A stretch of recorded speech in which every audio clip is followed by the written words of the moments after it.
Good morning, everybody. It's Fridays with Father. It's April 29th on a rather cool morning. We'll see how things turn out. Anyway, it's nice to be back here with you again, just to give you a few updates or just to share a few thoughts which are on my mind, especially as we now journey through these 50 days of Easter. How are you passing your 50 days of Easter? There's still time to experience that new light of Easter, which is the light of Jesus. I suppose one of the main things I want to talk to you about today is our Easter candle. Yes. I was away for a couple of days last week, and whilst I was away, there was a small accident, and our Paschal candle, or the Easter candle, which is really like the main symbol of Easter, for us Catholics as we celebrate Easter, it broke. And I've got it here to show you.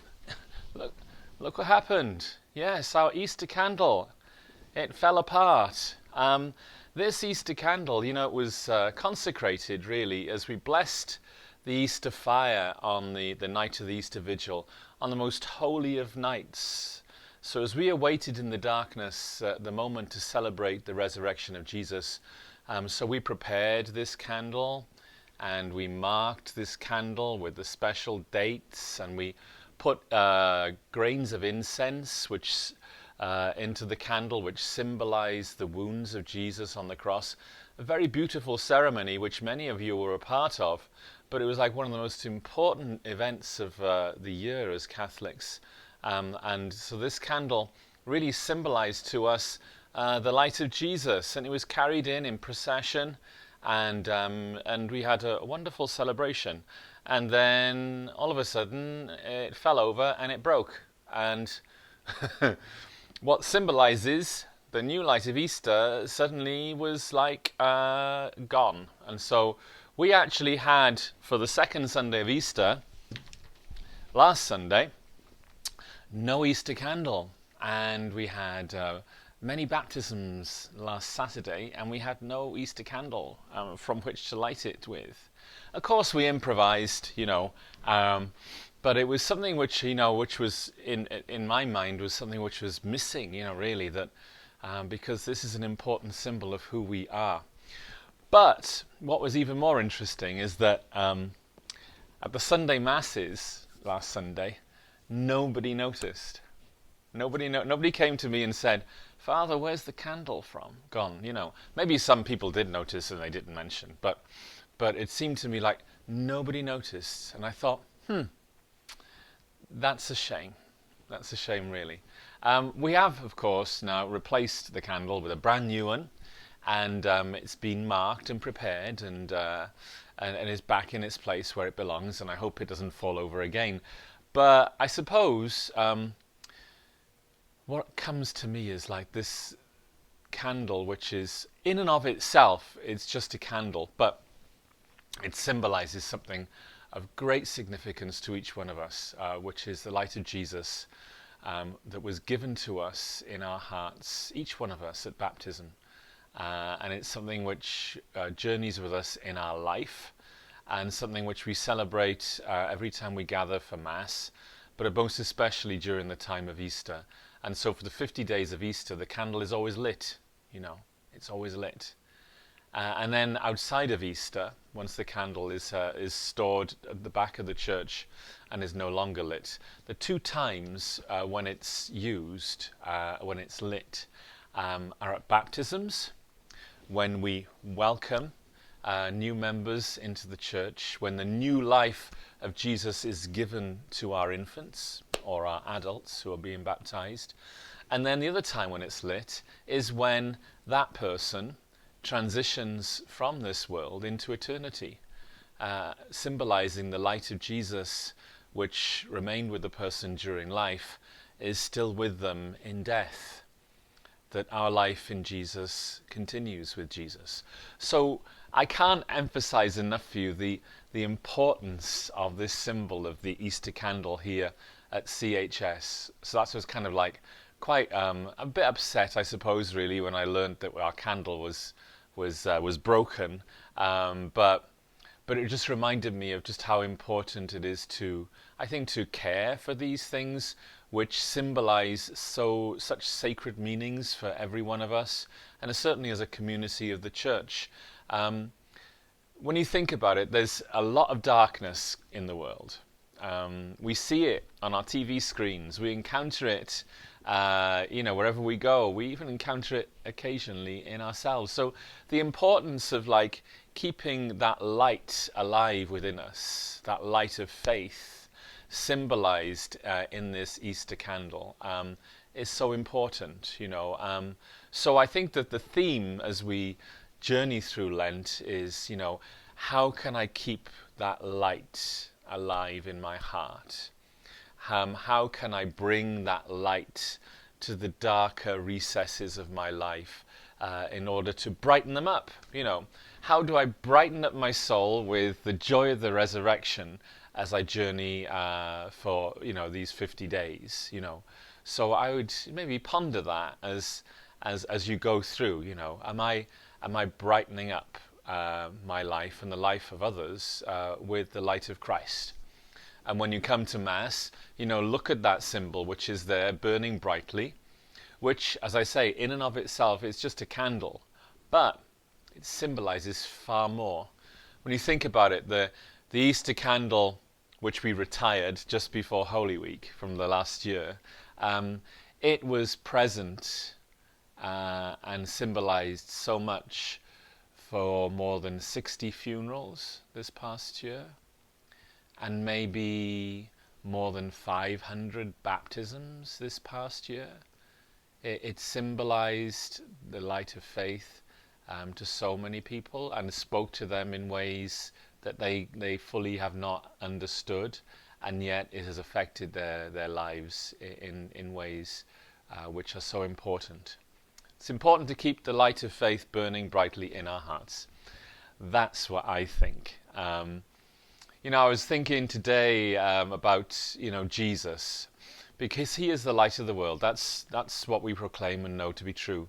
And at Christmas time, we celebrated this new light, the light of the world that came in, in the person of Jesus.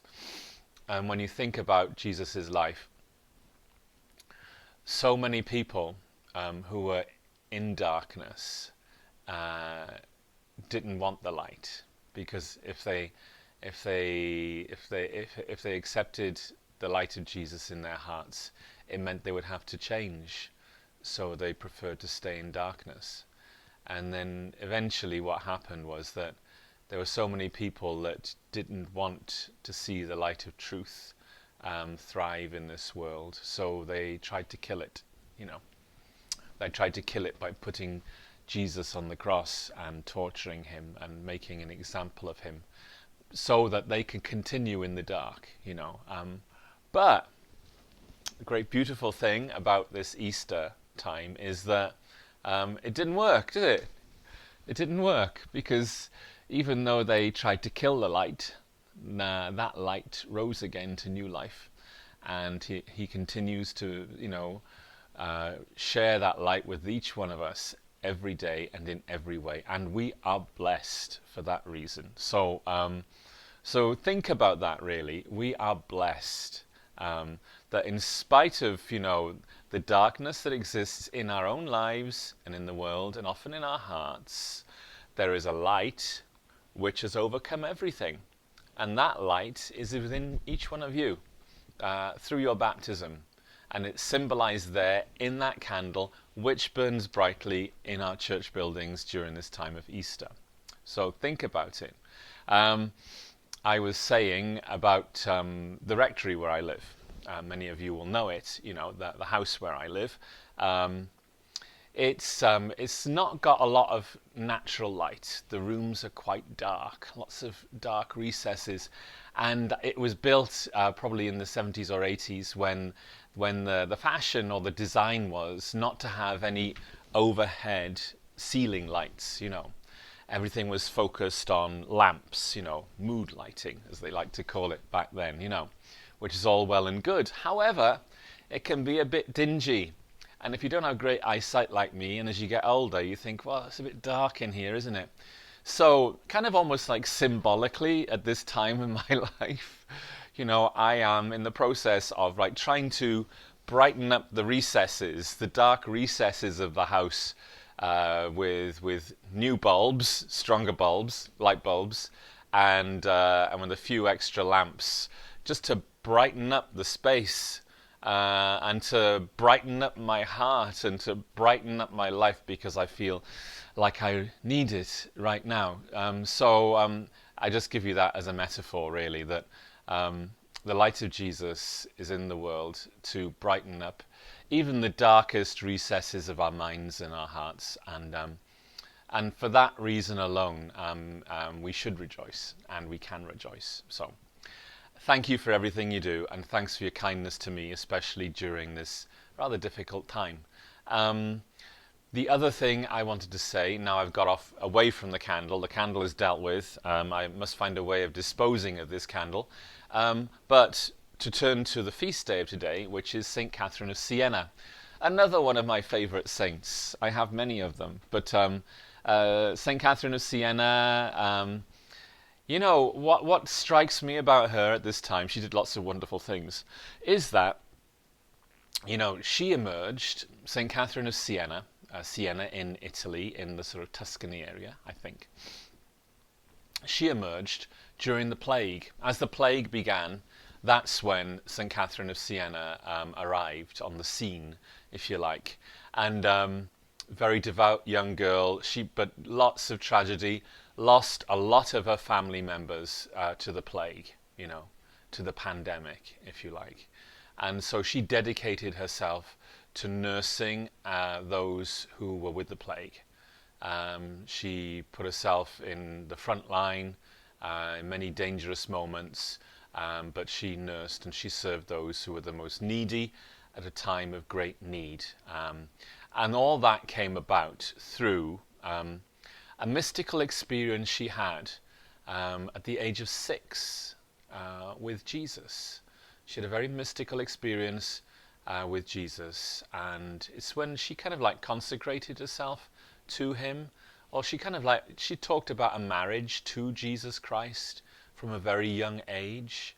And to us that might sound a bit crazy, but very often holy people can seem a bit crazy in the eyes of the world, But she followed that calling, throughout her life. She only lived until she was 33. She never entered the monastery or the convent as a fully fledged nun, if you like, but she became a third order Dominican. And she followed the rule of St. Dominic, but she lived a life of austerity in her own home. But she wore the habit, from what I know. She's a Dominican, and we're blessed with a Dominican here at Church of the Holy Spirit, Sister Mary Ann. So happy feast day, Sister Mary Ann. You are another shining example of Dominican ministry among us, people who tend to the needs of others, and we are blessed through your ministry here. But St. Catherine of Siena, she got drawn into all kinds of things, and she was a very strong woman, a blessed woman, but she lived a very austere life. But she got drawn into politics. When the papacy was in trouble and in conflict, when there were 2 popes, she was sent to broker peace, become the peacemaker. She did many, many things, I think, which she probably never anticipated doing in her life. And it all came through her union, through her very deep relationship with Jesus. And I think that is the important thing, again, for each one of us. Talking about St. Catherine of Siena, but also thinking about the whole Easter thing and baptism and the light, it draws us into a relationship with Jesus. And the deeper that relationship goes in some ways, the more the Lord can use us to do good here in the world. So one of the questions we should always be asking in prayer is, what would you have me do? What would you want me to do? How can I serve you? To be able to pray that to Jesus and allow his light to shine through you in the way that he wants it. And when you make that prayer, I think, sincerely, things happen.